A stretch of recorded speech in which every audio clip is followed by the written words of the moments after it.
Welcome all to the B3 podcast. I'm your humble co-host, Ween. And I'm Ray. And we watch and review horror movies so you don't have to. Today, we'll welcome to our online segment, Tubi, or Not Tubi, where we watch and review Tubi horror movies. Because there's a lot. Yeah, there's a dearth, if you know. Indeed. Yeah, I transient of You and the French. And this week, my dear friend here got pierced in the butt. Sure did. What were you reviewing? I reviewed a movie from 2017. Oh, that's right. I literally forgotten about 14 times. This should tell you a lot of things. It is unrated. Perfect. The original title was The Detained. Current title, Deadly Detention. I.e., the worst breakfast club ever. You know, it sounds like it's borderline. Somebody's going to come in and possibly spank somebody, like, sexually. Like, it sounds like partially maybe something that was on, like, Skinamax at 4 a.m. Yeah. Either with softcore or, like, something like that. Yeah.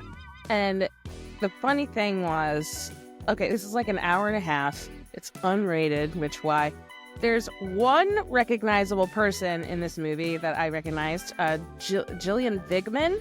She is, I think she's probably best known for Star Trek. Plays Dr. Tiana. Oh, wait. Yeah. Tina Troy? No. Yeah. Look. Yeah. Oh, Tina Troy, no. She played the principal.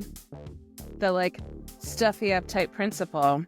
But I love her. And I was like, gorgeous. Oh, she's beautiful. And she was fun. You know, I was like, okay, let's go for it. So the description says 5 high school students are having Saturday detention in a former correctional facility. Why? Do they give you... Okay. I'll get that. Okay. Oh, yes, they do. Because I was like, why are we here? And must find a way to outsmart an unseen menace out to kill them. So... Oh, no, this is different person. And just in case we get... Oh, I'm sorry. Not Deanna Troy, it's just Tiana. Oh, I'm sorry, it says Tiana. Yeah, right. No, there's Deanna Troy. I thought you said Deanna, so I was... Oh, sorry. Sorry. I didn't enunciate. No. Bad singer. I was like, my heart sounds like, no, that's right. No, Tiana. But yeah. Like, no, she like had her hair back in a tight bun. Like from Princess in the Front. Yeah. Yeah. It is actually almost spelled like differently. That. It's just missing an I. Yeah. Yeah. T''ANA. But whatever. Anyhow. Any hoozles. We derailed. No, it's fine. Chugga. Anyway, sorry. So these kids get bused to a former correctional facility. Okay. We later find out they are there because the school is being fumigated for a possum outbreak. I'm sorry? Possums. In the school. Yep. It could be rabbit, Ray. You mean all you do is go up to them and they just go, and they pretend like they're dead. Yeah. And then you go scoop them up and you throw them outside. Done. Outbreak over. Or right? keep them in a bag and just, I don't know, do whatever you want with them. Or make them clean it. Yeah. Make them catch it. Here's your detention. Get these animals out of here. Grease them too. Grease them. Like a pig. Oh my god. So, kids go to detention. Weird. The principal is very obsessed with her award. She's like an award-winning principal. And of course, for whatever reason, she sets up a little desk in like a side office. Okay. For, you know, like has a little candy bowl and like just, I don't know why, because you're only going to be there a few hours. Yeah. But she she sets it up all nicely because she's very fussy. And she brings her major award, which is a massive, I swear to God, like 1.5 foot tall glass, you know, pointy thing, which you know right away, that's going to come back later. Yeah. I mean, if it was a softcore, I know where it was going at least. Yeah. But one place it would definitely be going. Yeah. Growing. Yeah. So, like, okay, that's coming back. And there's only the 5 kids, the principal, and the bus driver, who's the school security guard. And so spooky things happen. First, the principal gets, or so they think, and the kids one by one. Now the kids are annoyingly stereotypical, but because they are trying to, do this trope. There's the slut, there's the athlete, and the, grade obsessed, academics obsessed athlete that has to be perfect. Oh, okay. There's the fuckboy. There's a... Gotta be fuckboy. Yeah. There's a non-binary character, which is cool. And there's a boy who is very religious, but also very subtext gay. Oh, Not subtext even, just textually gay. Yeah. He on their way in the bus, he is, what do you call it? Bedazzling his Bible with like I'm serious, like it's sequin stickers, and I love it. I know, I wasn't mad at it. I liked him actually. I mean, if you're going for it, go. He's nice. Go for it. He was a nice kid. Yeah, but he was sweet. So they're, Scooby-Dooing all through the school to find out who killed their principal, and they get knocked out one by one. Right. Fucking things happen, and lo and behold, I'll give it away because don't bother. It's not even like fun. It's not good.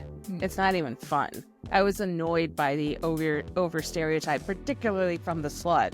Oh, because she was like macking on everybody, including the principal, and I'm like, hold on, no, like I don't know, whatever. But it was the security guard, because his daughter, who was a student, had committed suicide very tragically because of being ostracized or feeling ostracized or something, and the father blamed these popular kids. Oh. Not directly, but indirectly. Right. Yeah. So he thought they had to die. Okay. When, as it turns out, the slut who makes it in the end actually, nobody, and here's the other thing, nobody actually dies. Like, at the end, the principal, because the guard Not even the killer? Huh? Not even the killer? Not even the killer? Oh, no, he does that. He's the only, like, true death. Yeah. Everybody gets, like, knocked, or you don't sometimes see the whole thing. Attacked. Yeah. They're viciously attacked and, like, knocked out. Yeah. Count, but, like, not, I don't know. I mean, they probably would be, though, given some of the things that happen, but I'm like, wait, they're fine. Just fine. Getting better, actually. Hi, I'm fine. But the security guard, actually, it turns out the slut was best friends with his daughter. But he didn't know that. Okay. How would you not know? But then she called him out for being a shitty father, because she would come to school with bruises and be scared of her father and shit. So she blames him, and they attack him. The principal, the award comes back here, and the principal takes out the security guard. And so the principal and the whore walk away hand in hand, right out and supporting each other, because they know each other well, because she gets in trouble a lot. So, but they have a good rapport now, whatever. And she's like, Chris Hansen needs to come in here at some. and she's like, what are we gonna do? We gotta call the police. And she's like, oh, emergency's already on the way. Everybody's okay. Don't worry. They're just not gonna be ready for picture day. Let's just say that. So, i.e., everybody lives except for that douche. So, that's it. There you go. Cool. Mm-hmm. It's not, look, How was the acting? that's what I mean. It was horrible. Mm. It was so over the top, but not in a good way. Okay. Like, not in a believable way. They were trying, and again, most of these people were probably at least 25, playing teenagers. Right. Like, okay. I understand that it's much easier to hire adults, in like a SAG world to, do some, some minor stunts and stuff like that. And plus filming in general, if you don't have a lot of time, you gotta hurry up. You don't want to deal with, minors having limits, because they have very strict limits for minors in the SAG. But whatever. I'm giving it way too much credit. It was annoying. I didn't like it. No, I would not recommend it. That's why I spoiled it, because I don't care. Okay. Do you want to do some ratings of the hard T? I sure do, Miss Ray. So we rate things on a 5-point scale. In some categories, it could be best, not great to the best, or it could be hottest, not hot to hottest, or or lots of nudity to, no nudity. Yeah. Depends. So it's a 5-point scale. First off, Maledengoer. Let's say 2.5. Oh, wow. Okay. It's pretty substantial. It was pretty yucky, but here's what was also weird. Like, the principal, for example, when the kids, actually find her, they don't show her body or, the injury. Because that would cost too much makeup, I think. Right. So, I don't... Because I understand. I don't hate that, because I get that it's hard to make, it's costly to make movies, and effects are costly and stuff like that. But it was a little, weird, because they were visibly, on camera, looking down and, stepping over and, not, and I'm like, okay. I wonder if this was made for Lifetime. Lifetime makes other movies besides, they're called, This didn't seem like a movie that, maybe Sci-Fi.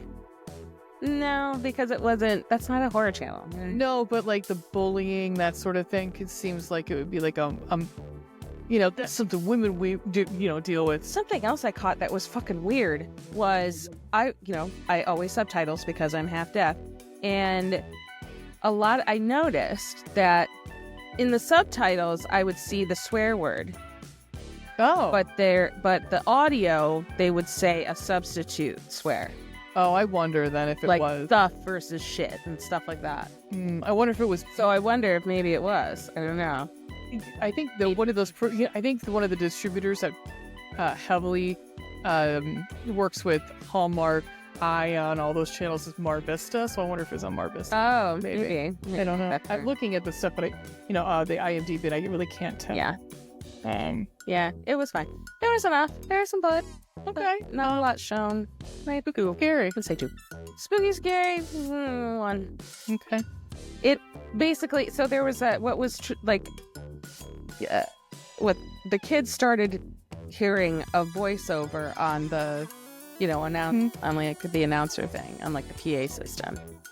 Oh. And they were thinking it was a good ghost, and the other way, some of the kids, in fairness, were like, don't think a ghost would know how to use PA system or be able to whatever. Yeah. What are ghost rules? What are we doing here? Let's just fucking get out of here. So get into that, all right, guys. It was kind of funny because they're like, they didn't know what they were up against, but they knew that this voice, talks to them every now and then, I agree, and that was stupid. Whatever. Good for you. And you do see a human body, all in a zipped up hoodie. Yeah. Like a dark hoodie, killing the kids, but you don't see a face until the end. Yeah. What's next? Sex and nudity. The 2, because there's a lot of hitting on each other. Yeah. And there's and the slut obviously does bang the fuck boy. I shouldn't say fuck boy. I should say Instagram boy. He wants to be an influencer. Yeah, and pretty and whatever. Not pretty, you know what I'm saying. Yeah. But he takes a lot of pictures of himself. Yeah. So they fuck. Even though it seemed like at first he was flirting with the athlete girl, but she's a little too goody and whatever, and that's fine. 1 or 2. 2.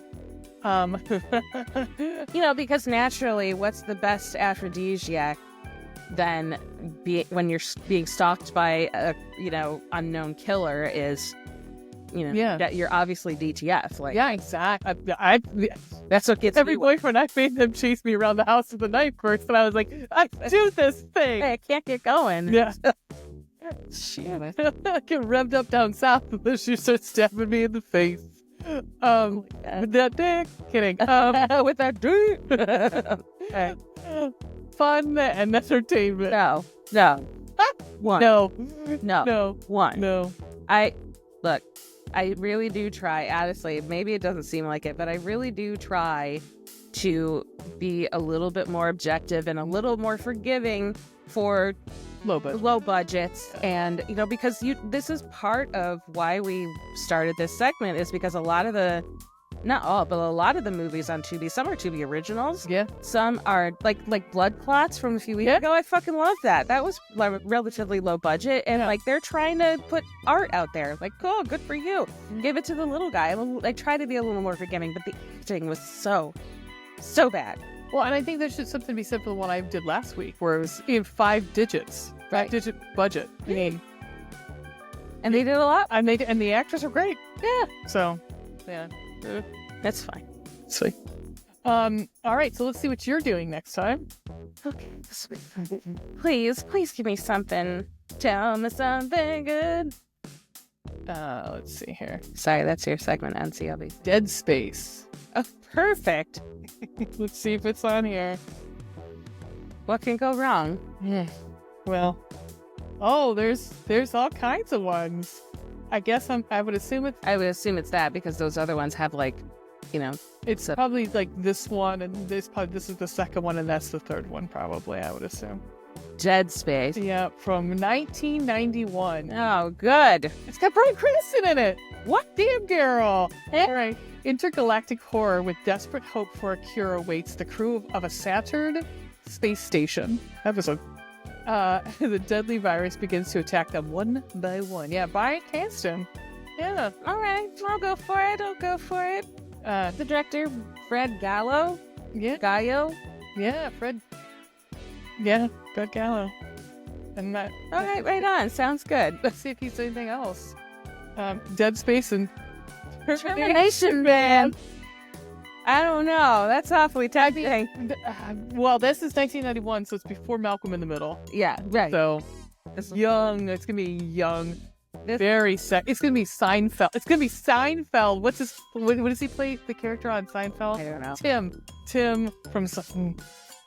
He was good looking on. Look, Bryan Cranston. He's a handsome man. He's one of those men that has just that voice. Yeah. He's got golden pipes. Yeah, he wants to knock. If he can be the man who knocks over here, he's welcome anytime. Sweet. Yeah, sounds great. So that wraps up To Be or Not To Be. We are a weekly horror podcast where we watch and review horror movies. There you go. For you. Yeah. You can like and subscribe below. Please. Follow us on Spotify. You can find us a whole bunch of different places. We're really, active on Instagram, Threads, and Blue Sky. Blue Sky, smiling at me. We're also very fucking singy. But yeah, until next time. Keep it spooky, bitches. Ooh, oh, wait.